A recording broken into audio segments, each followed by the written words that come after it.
রমজান মাস আসলে বহু টাকাওয়ালারা পয়সাওয়ালারা রমজান মাসে তারা উমরা করতে মক্কায় চলে যায়, রমজান মাসে তারা মদিনা জিয়ারত করার জন্য চলে যায়, কিন্তু তার এলাকার গরিব দুঃখীরা না খায়া খায়া থাকে।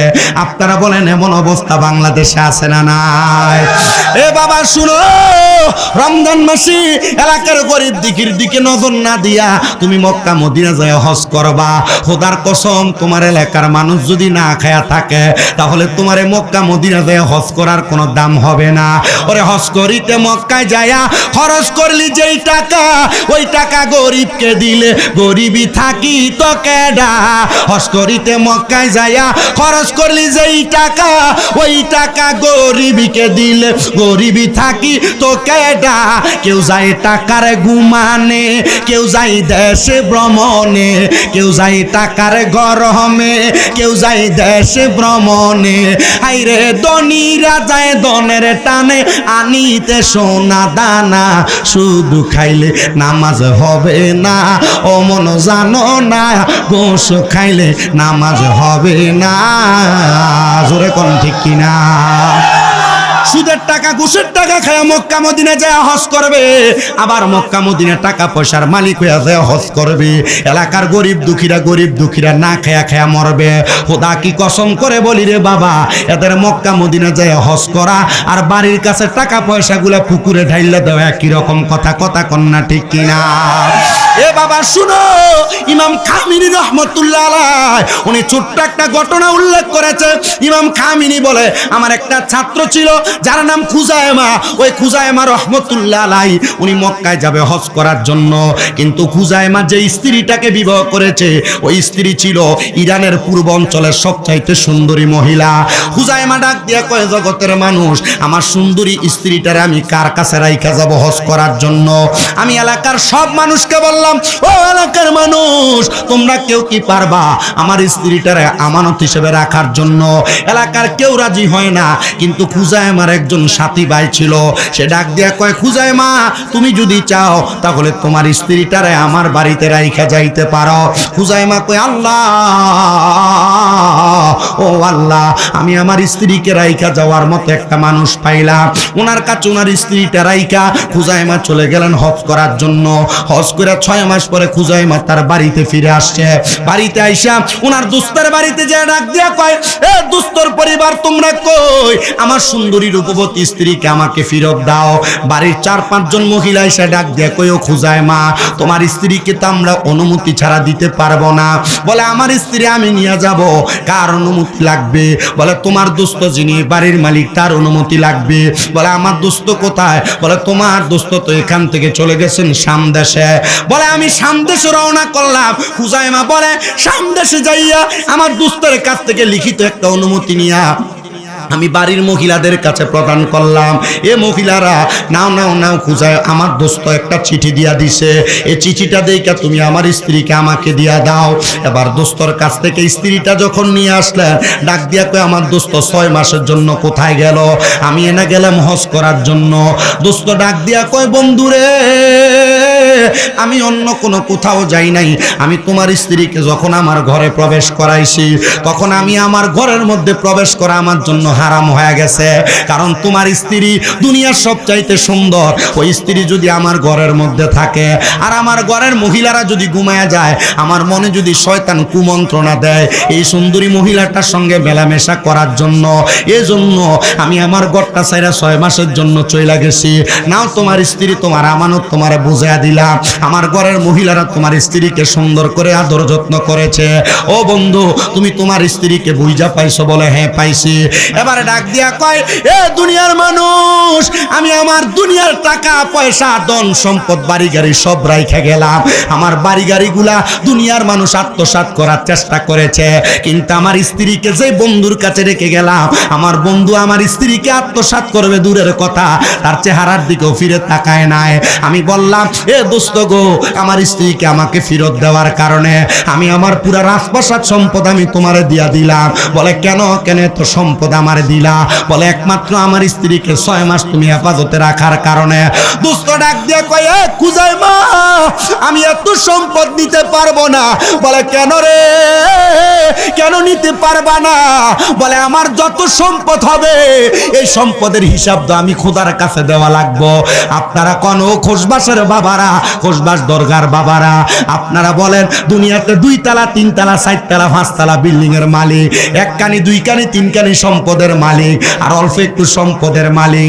আপনারা কোন 2 রকমের মানুষের হিসাব কি এক রকম না 2 রকম? আসতে কইছে কন্যা এক রকম না 2 রকম? 2 তলা বিল্ডিং এর মালিকের হিসাব আর বাড়ির টিনের ঘরের মালিকের হিসাব কি এক রকম না 2 রকম? 5 তলার মালিকের হিসাব আর বেড়ার ঘরের মালিকের হিসাব কি এক রকম না 2 রকম? বলে হুজুর কেমনে 2 রকম একটু বোঝায়া দেন। হুজাইমা ডাক দিয়া কয়, দোস্তরি দুনিয়ার কোন সাধারণ মানুষকে যদি আমি বলতাম তাহলে সাধারণ মানুষ আমার সম্পদ নিয়ে যাইতো, আমার বাড়ি নিয়ে যাইতো, কিন্তু তুমি কেন আমার সম্পদ আর বাড়ি নিয়ে যাও নাই? ডাক দিয়া কয়, আমি আমার মাওলার কাছে হিসাব দিতে পারবো না, এজন্য না আমি তোমার বাড়ি গাড়ি সম্পদ কোনো কিছু নিয়ে যাই না। ও দোস্ত তুমি আমার একবার বলো, কেন তুমি আমার হিসাব দেওয়ার কারণে তুমি আমার বাড়ি গাড়ি সম্পদ নিয়ে যাও নাই? তিনি ডাক দিয়া কয়, একটা মাত্র কারণে আমি তোমার সম্পদ বাড়ি গাড়ি নিয়ে যাই নাই, আমার মাওলার কাছে আমি হিসাব দিতে পারবো না। এবার আপনারা বলেন, আমরা যে যত সম্পদের মালিক আছি আমার মাওলার কাছে হিসাব দেওয়ার দরকার আছে না নাই? এখন হিসাব দিবেন কেমনে? হিসাব আসেনি আপনার কাছে? কথা কয় না আসেনি বাবা। আরে পরের জায়গা পরের জমি, পরের জায়গা পরের জমি, ঘর বানায়া আমি রই, আমি তো সেই ঘরের মালিক নই। বলো আমি তো সেই কি নয়? বলো পরের জায়গা পরের জমি, পরের জায়গা পরের জমি, ঘর বানায়া আমি রই, আমি তো সেই ঘরের মালিক নই রে, আমি তো সেই ঘরখানা যার জমিদারি, আমি পাই না তাগার হুকুম জারি। সেই ঘরখানা যার জমিদারি, আমি পাই না তাগার হুকুম জারি। আমি পাই না জমিদারের দেখা, পাই না জমিদারের দেখা, মনের দুঃখ কারে কই, আমি তো সেই ঘরের মালিক নই। বলেন পরের জায়গা পরের জমি, ঘর বানায়া আমি রই, আমি তো সেই ঘরের মালিক নই রে, আমি তো সেই। আরে জমিদারের ইচ্ছা মতো দেয় না জমি চাষ, তাই তো ফসল ফলে না রে দুঃখ 12 মাস। হাইরে জমিদারের ইচ্ছা মতো দেয় না জমি চাষ, তাই তো ফসল ফলে না রে দুঃখ 12 মাস। আমি খাজনা পাতি সবই দিলাম, তবু জমিন আমার হয়ে যায় নীলাম। আমি খাজনা পাতি সবই দি, তবু জমিন আমার হয়ে যে নীলাম। আমি চলি যে তার মন জুগাইয়া, চলি যে তার মন জুগাইয়া, দাখিলামি লেনা সই, আমি তো সেই ঘরের মালিক নই। বলো আমি, মানে মনে হয় যে রোজা শুধু আমি আছি, আপনারা কেউ আপনারাই আছেন, আমি মনে রোজা নেই। একটু জোরে কর না, আমি তো সেই। বলেন পরের জায়গা জমি, পরের জায়গা পরের জমি, ঘর বানায়া আমি রই, আমি। একটা বিশ্বাস করেন, আমি ওই হুজুরের সামনে যখন বসা অজু করে ঘরে ঢুকান, আমি মনে করছি আরে মনে মাইকটা ধরলে 10 মিনিট পরে পানি 30টা ধরবো, মানে আমার গলা দিয়ে দিই মাহফিলের সিজনে যে আওয়াজ হয় এই আওয়াজ যাইতেছে। জোরে কইতেন না, মার হাওয়া কইতেন না, একটু জবানটা খুলে একটু কল লাগবো তো, কারণ রোজা যেমন আপনারা, রোজা তেমন আমি, তো রোজা রেখে যদি আমি গাইতাম পারি, আপনারও তোমার মধুর করে গাওয়ানোর দরকার আছে একটু জোরে। পরের জায়গা পরের জমি, পরের জায়গা জমি, ঘর বানায়া আমি রই, আমি তো সেই নই রে, আমি তো সেই জমিদারের ইচ্ছা মতো দেয় না জমি চাষ, তাই তো ফসল ফলে না রে দুঃখ বারণ। আমি খাজনা পাতি সবই দিলাম, তবু জমিন আমার হয় যে নিলাম। আমি খাজনা পাতি সবই, তবু জমিন আমার হয় যে নিলাম। আমি চলি যে তার মন জুগাইয়া, চলি যে তার মন জুগাইয়া, দাখিলাই মিলে না সই, আমি তো সেই ঘরের মালিক নই রে। আমি বলেন পরের জায়গা, পরের জমি, পরের জায়গা জমি গর্বা জোরে রই, আমি তো সেই। তাহলে বলেন ধন সম্পত্তি, আমি যে জায়গায় থাকি এই জায়গা আমার বাবার, আমার বাবা পাইছে দাদার কাছে, দাদা পাইছে বড় বাবার কাছে, বড় বাবা পাইছে ফৈদ দাদার কাছে, ফৈদ দাদা পাইছে সই দাদার কাছে। এমন ভাবে আর পরে আর জানি না, এমন ভাবে ধারাবাহিক ওয়ারিশের সম্পদ পাইছে। কথা কন্যা ঠিক কিনা? আর কেউ যদি কামাই রুজি করে নিজেরা সম্পদ বাড়ায়, এটা তার বিষয়।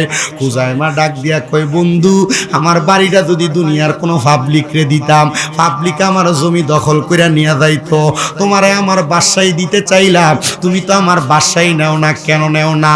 ও খুজাইমা তুমি কেন নেও না একটাবার বলো না।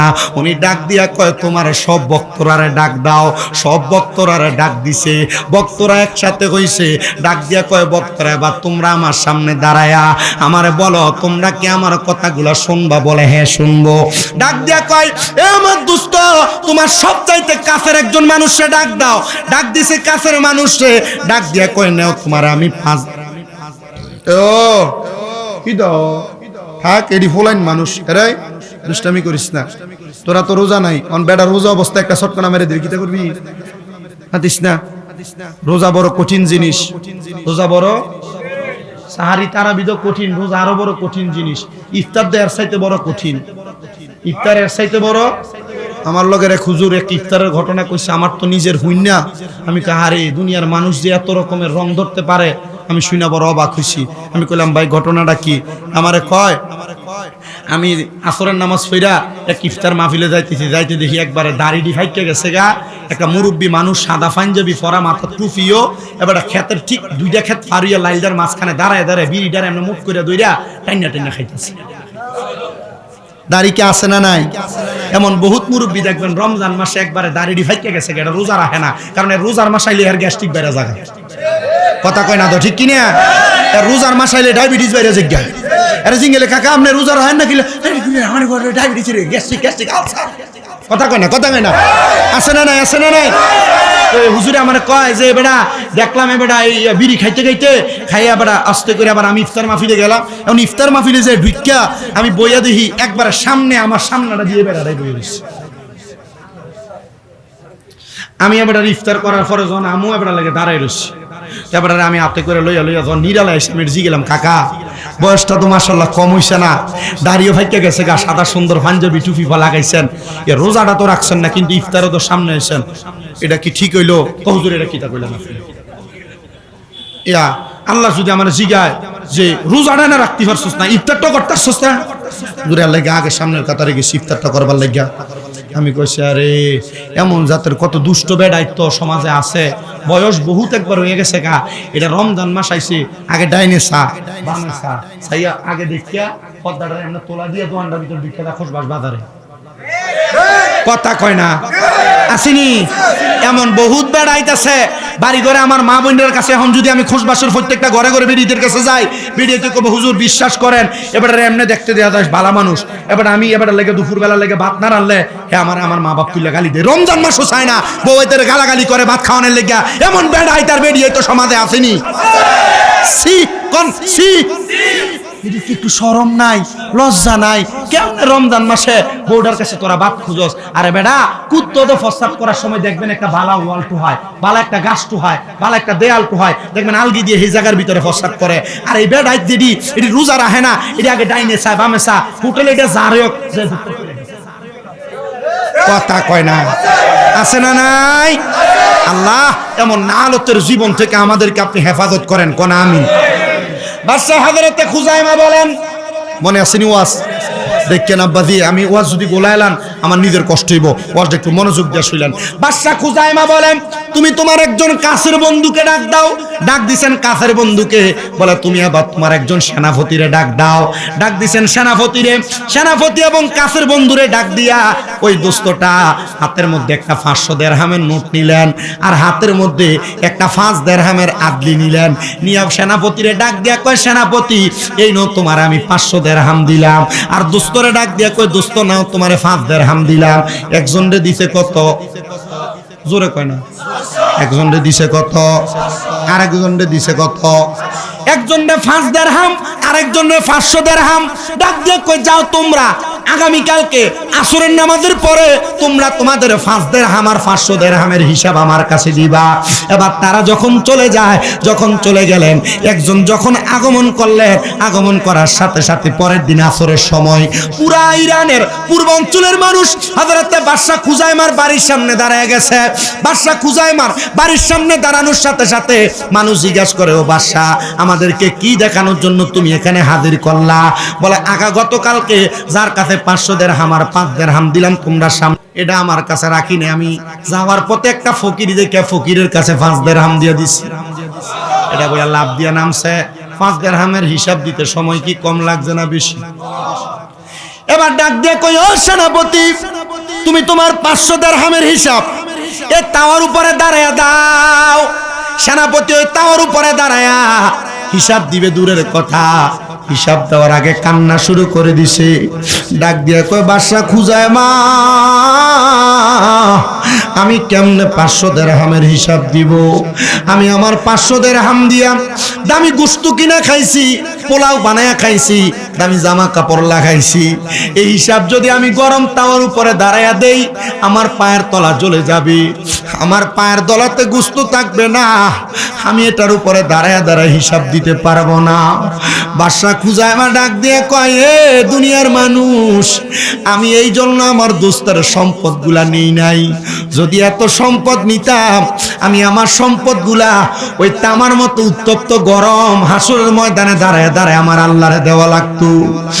21 বাসের মানুষ, আশপাশ এলাকার মানুষ, শামসুল আরিফিন ফির সাহেবের বক্তরা, আমি তোমার কাছে বলি রে পর্দার অন্তরালের মা, দুনিয়াতে যত সম্পদ, যত স্বর্ণ গয়নার মালিক হইবা, যত জায়গা, যত বাড়ি গাড়ির মালিক হইবা, এগুলার হিসাব কিন্তু আমার আল্লাহর দরবারে কষ্ট করে করে দেওয়া লাগবে। আর একটা কথা আপনাদেরকে বলে দেই, আপনার সম্পদগুলা যদি আপনি খোদাই ভাবে খোদার রাস্তার মধ্যে বিলীন করতে পারেন, আমার আল্লাহ তাআলা আপনার দুনিয়া এবং আখিরাতের মধ্যে তারাক্কি নসিব করবে। ও বাবা, এই রমজান মাস আসলে বহু সম্পদওয়ালারা দেখা যায় 10টা 15টা কাপড় আইনা, 20টা 25টা লুঙ্গি আইনা মানুষের দেওয়ার পর কয় জাকাতের শাড়ি কাপড় দেওয়া শেষ। আপনারা বলেন বাবা, আমি জাস্টিফাই করে দেখলাম, সোনার বাংলাদেশের সম্পদওয়ালারা যদি হিসাব করে করে জাকাত দিত, খোদার কসম 3 বছর ঠিক মতো জাকাত দিলে বাংলাদেশে একটা ফকির আর মিসকিনও থাকতো না। কথা কন না ঠিক কিনা? আরো জোরে কন না ঠিক কিনা? এ বাবা, আমি আপনাদের সবার কাছে আবদার জানাই, শুধু এইটা না, বাংলাদেশে এমন অনেক ঘটনা আছে যারা মাত্র 50টা কাপড় আর 50টা লুঙ্গি না ছেড়ে দেয়, জাকাত দেওয়া শেষ। কথা কয় আছে না এমন? জাকাত দেওয়া শেষ। আচ্ছা, শাড়ি আর কাপড় দিয়া জাকাত যে দেয়, আমি হিসাব মিলিয়ে দেখলাম যে বহুত মানুষ কাপড় কিনে না একবার ফিরা দোয়া দিলে কাপড়ের মেয়াদ শেষ। যে লুঙ্গি দেয়, এ লুঙ্গি একবার দোয়া দিলে লুঙ্গির মেয়াদ শেষ। কথা কয় না ঠিক কিনা? এ বাবা, জাকাত এমনে দেয় না, মনে রাখতে হবে সম্পদওয়ালারা, টাকাওয়ালারা প্রতি সম্পদকে হিসাব মিলায়া মাত্র 7.5 ভরি স্বর্ণ 52 তোলার উপর মাপে যত টাকা হবে, প্রত্যেক 1 লাখ টাকায় 2,500 টাকা করে জাকাত দেওয়া লাগবে। যদি আপনার কোটি কোটি টাকা থাকে, প্রতি 1 লাখ টাকায় 2,500 করে জাকাত দিলে খবর নিয়ে দেখা যায় বহু মানুষের উপরে 5, 7 লাখ, 10 লাখ, 15 লাখ টাকা জাকাত আসে, কিন্তু জাকাত দেয় না। বলে হুজুর জাকাত কেন দিব? জাকাত দেওয়ার কয়েকটা কারণ আমি আপনাদেরকে বলে দেই। 1 নাম্বার, জাকাত দিবেন আপনার সম্পদকে পবিত্র করার জন্য। সুবহানাল্লাহ। আমরা ওযু করলে গোসল করলে আমাদের গাও যেমন পবিত্র হয়, আমরা যাকাত দিলে তেমন ভাবে আমাদের সম্পদ পবিত্র হবে। আমরা সম্পদের যাকাত দিব, যাকাত দিব, যাকাত দিব। বলে হুজুর কেমন করে? আরে বাবা, শুধু সম্পদ পবিত্র হয় না, আল্লাহর নবী কয় যাকাত দেওয়ার কারণে আল্লাহ তাআলা সম্পদকে নিরাপদ রাখে। জোরে কোন সুবহানাল্লাহ। শাম দেশ থেকে ইরাকের উদ্দেশ্যে ব্যবসা করার জন্য যাইতেছিলেন আল্লাহ পাকের বন্ধু হযরতে মুসাবিয়া রাহমাতুল্লাহ আলাইহি। হযরতে মুসাবিয়া বলে, আমি যখন শাম দেশ থেকে ইরাকের উদ্দেশ্যে রওনা করলাম, রওনা করার সময় আমরা 7 জনের কাছে 7টা গাটুরি মাল ছিল। আমরা মালগুলো নামায়া 7 জন নামাজ পড়ার জন্য দাঁড়ায় গেলাম। যখন আমরা নামাজে দাঁড়াইলাম, ডাকাতের দলেরা আমাদের মালগুলো চুরি করে নিয়ে যাবে। এমন টাইমে 6 জন নামাজ ছাইরা দিয়া ওনাদের কাছ থেকে দৌড়ে যখন গেছে, একজন দাঁড়ায় দাঁড়ায় আল্লাহর ইবাদত নামাজ পড়তেছে। 6 জন যায় দেখতেছে ডাকাত মাল নিতে না পাইরা মালের উপরে তারা আগুন লাগিয়ে দিছে। কি করছে? তারা ব্যবসা করে যাইতেছিল, 7 গাঁটটি মাল ছিল। মালগুলা রাইখারা নামাজে দাঁড়াইছে, ডাকাত হামলা করছে। 6 জন নামাজ ছেড়ে দিছে, একজন নামাজ পড়তেছে। 6 জন দৌড়ে যাইতে যাইতে দেখে ডাকাত মাল নিতে পারবে না দেখে এদের মালের ভিতরে কি করছে? আগুন লাগিয়ে দিছে। আগুন লাগিয়ে দেওয়ার পরে দৌড়ে দেয়া, এদের আগুন নিভাইতে পারে না, এদের মাল পুড়ে গেছে। কিন্তু একজনের মাল ঠিক আছে। এটা একজনকে সে নামাজ পড়ে, তার এ দৌড়ে যখন পরে গেছে জিজ্ঞাসা করে, এই 6 জন তোমরা পাগল পারা হয়ে আসলা, কিন্তু তোমরা তোমাদের মালগুলা হেফাজত করতে পারলা না। আমার মাল তো ঠিকই হেফাজতে আছে, কারণ কি বলো তো? এরা ডাক দিয়ে কয়, আমাদের কারণ তো আমরা জানি না, তুমি বলো তোমার কারণ কি? এরা ডাক দিয়ে কয়, আমার যে মাল ফুরে নাই, আমি আমার সবগুলা মালের যাকাত দিছি। সুবহানাল্লাহ কন্যা। তো 6-7 জন এক লগে থাকলে একটা টেকনা শয়তান থাকে না? এ ডাক দিয়ে কয়, এই তুমি যে তোমার মালের ঘোরা দিছিলে একটা কাপড় দিয়ে, কাপড় তো ফইরা গেছে, তো তুমি কি এটা যাকাত দাও নাই? এটার প্রমাণ বাড়িতে গেলে ফর্ম। বাড়িতে গেছে, স্ত্রী ডাক দিছে, বগো আমি যে আমার বাড়ি ব্যবসায় যাওয়ার সময় আমার একটা কাপড় দিছিলা, এই কাপড়টা তো পুড়া গেছে, আচ্ছা তুমি কত এই কাপড়ের যাকাত কি আমরা দেই নাই? ডাক দিয়ে কয়, না গো স্বামী, এই কাপড়টা অন্য জনের কাছে ধার দেওয়া ছিল, আপনি ব্যবসায় যাওয়ার আগে উনি এই কাপড়টা দিছে, আমি এটা আপনার দিছি, তার মানে আমরা এটা যাকাত দিতে পারি নাই। তার মানে বোঝা যায় আপনি যদি কারোর কাছে কোনো টাকা ফাওনাও থাকেন, ওই ফাওনা টাকা পাওয়ার সম্ভাবনা থাকলে ওই টাকারও যাকাত দেওয়া, আস্তে দিকন যাকাত দেওয়া। এ বাবা, এই যাকাত যদি আপনি না দেন, সম্পদকে যদি আপনি পবিত্র না করেন, আপনার মা কবরে বাবা কবরে এই যাকাতের টাকা আদায় করা না করার কারণে আপনার মা বাবা কবরের আযাবের শিকার হয়ে যাবে। এ বন্ধু, আল্লাহ নবীর একজন সাহাবীর কথা আপনাদেরকে বলে আমি আমার ওয়াজ শেষ করব, আসরের ওয়াক্ত হয়ে গেছে। নবী সাহাবী হযরত সাদ ইবনে উবাদা রাদিয়াল্লাহু তাআলা আনহু, তিনি বলেন, আমি যুদ্ধ করে মদিনাতুল মুনাওয়ারাতে আসছি, আইসা খবর পাইলাম আমার মা মারা গেছে। আমি আমার মায়ের জানাজার নামাজও পড়তে পারি নাই। আমি আমার নবীজির কাছে যায় ডাক দিয়ে কইলাম, নবী গো, আপনার কাছে আমি জানতে চাই, আমার মা তো মারা গেছে, আমি আমার মার জানাজার নামাজও পড়তে পারি নাই। নবীজি, আমার মা আমার অনেক সম্পদ দিয়া গেছে, অনেক জায়গা জমি দিয়া গেছে। নবী গো, আমি কি আমার মায়ের জানাজা যেহেতু পড়তে পারি নাই, আমার মায়ের জন্য কোনো কিছু করতে পারবো কিনা? আমার নবী ডাক দিয়া কয়, সাদ ইবনে উবাদা, তুমি তোমার মায়ের জন্য আল্লাহর রাস্তায় সদকা করো। সাদ ইবনে উবাদা ডাক দিয়া কয়, ইয়া রাসূলুল্লাহ, আপনি সাক্ষী থাকেন গো নবী, আমার একটা খেজুরের বাগান আছে, ওই খেজুরের বাগানটা আমি আমার মায়ের জন্য আল্লাহর রাস্তায় সদকা করে দিলাম। জোরে কোন সুবহানাল্লাহ। আমার নবী ডাক দিয়া কই, ও সাদ ইবনে উবাদা, তুমিও সাক্ষী থাকো, তুমিও সাক্ষী থাকো, তুমিও সাক্ষী থাকো। ওই খেজুরের বাগান থেকে কোনো মানুষ যদি খেজুর আহার করে, আমার আল্লাহ তাআলা তোমার মারে জান্নাতের নিয়ামত দান করব। পরের দিন সকালবেলা সাদ ইবনে উবাদা কান্না করতে করতে আমার নবীর দরবারে আইসা ডাক দিয়া কই, নবী গো, ইয়া রাসূলুল্লাহ, ইয়া হাবিবাল্লাহ, নবী গো, আপনার কাছে আমার একটা আবদার। আমি স্বপ্ন দেখছি আমার মা জান্নাতের বাগানের মধ্যে বৈশা বৈশা দামি দামি খানা খাইতেছে। নবী আমার ডাক দিয়া কয়, সাদ ইবনে উবাদা, গতকালকে মাগরিবের সময় তোমার খেজুরের বাগান থাইকা ছোট ছোট 2টা ক্ষুধার্ত পাখি পাকা খেজুর আহার করেছে, এই জন্য আমার আল্লাহ তাআলা তোমার মারে মাফ করে দিছে। আমার আজকের এই জান্নাতের বাগানে আগন্তুক খুশবাস কাদিরিয়া গাউসিয়া দরগা শরীফের বাবারা, আমি জানি না আজকের মাহফিলে কোন সন্তান জানি বসছেন, আপনাদের মা কবরে, বাবা কবরে, আপনাদের মা বাবা আপনারে লাখ লাখ টাকার টাকা পয়সা ধন সম্পদ দিয়া গেছে, সন্তানের দল। রমজান মাস চলে যায়, আগে সাহারির সময় মা আপনারে ডাক দিয়া দিয়া তুলতো, এখন আপনার মা কবরের বাসিন্দা। সন্তান রে, তোমার মা যদি বাইচা থাকতো, তোমার মা তোমার ডাইকা ডাইকা ঘুম থেকে তুলতো, এখন তোমার মা কবরে। সন্তান, আগে ইফতারের সময় তোমার মা দামি দামি খানা বানাইতো, সুন্দর খানা বানাইতো। সন্তান, এখন তোমার সামনে কত সুন্দর রং বেরঙের ইফতার থাকে, কিন্তু তুমি তোমার মারে ইফতার খাওয়াইতে পারো না, বাবারে ইফতার খাওয়াইতে পারো না। বাবা কবরের বাসিন্দা। আমি জানি না এখানে কোন সন্তানেরা বসে আছে, সামনে ঈদুল ফিতর আসতেছে, ঈদুল ফিতরে সন্তানেরা তোমরা অনেক মানুষের জন্য জামা কাপড় কিনবা, কিন্তু তোমার মা কবরে, বাবা কবরে। মা বাপ যদি বাইসা থাকতো, মারে তো একটা কাপড় হইলো তুমি কিনা দিতা, বাবার একটা লুঙ্গি পাঞ্জাবি কিনা দিতা। ওই মা কবরে, বাবা কবরে, এদেরকে যেহেতু তুমি কিনা দিতে পারবা না, সন্তান তোমার কি একটু মায়া লাগে না? তোমার মা কবরে, তোমার আব্বাজান কবরে। আল্লাহ তাআলা রমজান মাসে যেমন ভাবে তোমার মা বাপরে মাফ করেছে, আল্লাহ যেন তোমার মা বাপরে বাকি 11 মাসে এমন ভাবে মাফ করে দেয়, আজকের জান্নাতের বাগানে বসে বসে তোমাদের জন্য দোয়া করা হবে। আল্লাহ, আপনি তাকায় দেখেন, এখানে অনেক এতিম সন্তানেরা বসেছে, যারা রমজান মাস তাদের মা হারায়া বাবা হারায়া বসে আছে। আল্লাহ, এখানে অনেক মা বাবারা বসেছে যাদের মা, যাদের সন্তানেরা কবরে আছে। আল্লাহ, তাদের সন্তানদেরকেও তুমি মাফ করে দিও।